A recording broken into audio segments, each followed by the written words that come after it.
Assalamualaikum warahmatullahi wabarakatuh. Perkenalkan, nama saya Andi Harlisa. Hari ini saya akan mempresentasikan tugas struktur etika bisnis. Di sini saya akan menjelaskan perspektif etika bisnis. Jadi untuk tindakan produsen minyak kita yang curang dengan mengurangi takaran isi kemasan serta menjual di atas harga eceran tertinggi. Jadi ini itu merupakan pelanggaran serius terhadap etika bisnis dan merugikan konsumen. Kasus ini tuh menyoroti pentingnya integritas, tanggung jawab sosial perusahaan, dan juga perlindungan konsumen. Selanjutnya di sini dari sudut pandang etika bisnis, praktik kecurangan minyak kita ini melanggar beberapa prinsip dasar. Yang pertama ada utilitarianisme, yaitu prinsip ini berfokus pada hasil terbesar untuk jumlah orang terbanyak. Kecurangan yang dilakukan produsen justru menimbulkan kerugian bagi banyak konsumen, terutama masyarakat berpenghasilan rendah yang mengandalkan minyak kita sebagai minyak goreng bersubsidi. Kerugian finansial yang kecil namun meluas menjadi kerugian sosial yang besar. Kemudian ada etika kewajiban. Etika ini tuh menekankan bahwa tindakan itu harus berdasarkan pada kewajiban moral yang universal, terlepas dari dampaknya. Kemudian produsen memiliki kewajiban untuk berlaku jujur dan menepati janji yang tertera pada label. Kemudian mengurangi takaran itu adalah pelanggaran langsung terhadap kewajiban kejujuran ini. Selanjutnya ada etika keadilan. Jadi tindakan ini tuh melanggar keadilan karena konsumen tidak menerima nilai yang setara dengan uang yang mereka bayarkan.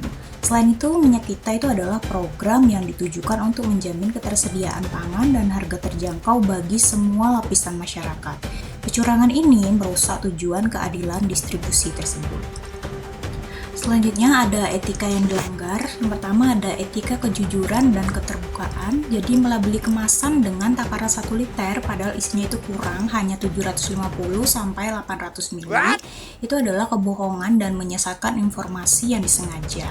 Kemudian ada etika tanggung jawab, itu sebagai produsen kebutuhan pokok masyarakat atau minyak goreng ya. Jadi perusahaan memiliki tanggung jawab moral untuk tidak mengambil keuntungan secara tidak adil dari masyarakat apalagi melalui produk tersebut bersubsidi ya. Kemudian ada prinsip kevet venditor atau biarkan penjual berhati-hati. Ini adalah prinsip modern dalam hubungan bisnis konsumen yang menekankan tanggung jawab produk ada pada penjual atau produsen. Jadi mereka harus memastikan kualitas, kuantitas, dan harga sesuai dengan standar. Selanjutnya ada hal yang boleh dan tidak boleh dilakukan oleh produsen.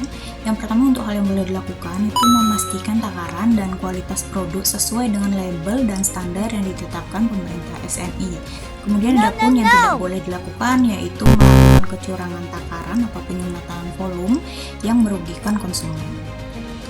Hal yang boleh dilakukan berikutnya ada menerapkan harga jual sesuai dengan harga eceran tertinggi yang ditetapkan. Jadi mengingat minyak kita itu adalah program subsidi. Kemudian yang tidak boleh dilakukan itu menjual produk di atas harga eceran tertinggi yang ditetapkan pemerintah, terutama untuk kebutuhan pokok. Kemudian menetapkan transparansi dan memberikan informasi yang benar, jelas, dan jujur kepada konsumen. Jadi harus transparan untuk informasinya. Kemudian yang tidak boleh dilakukan itu mengelabui atau menyesatkan konsumen melalui label kemasan atau promosi yang tidak akurat. Selanjutnya ada peran yang harus dilakukan oleh konsumen. Yang pertama, teliti dan cermat. Jadi selalu memeriksa label kemasan, termasuk takaran, tanggal kadaluarsa, dan izin edar, serta membandingkan harga dengan harga eceran tertinggi. Selanjutnya melaporkan pelanggaran. Jadi segera laporkan temuan produk yang tidak sesuai takaran, kualitas, atau dijual di atas harga eceran tertinggi kepada lembaga perlindungan konsumen.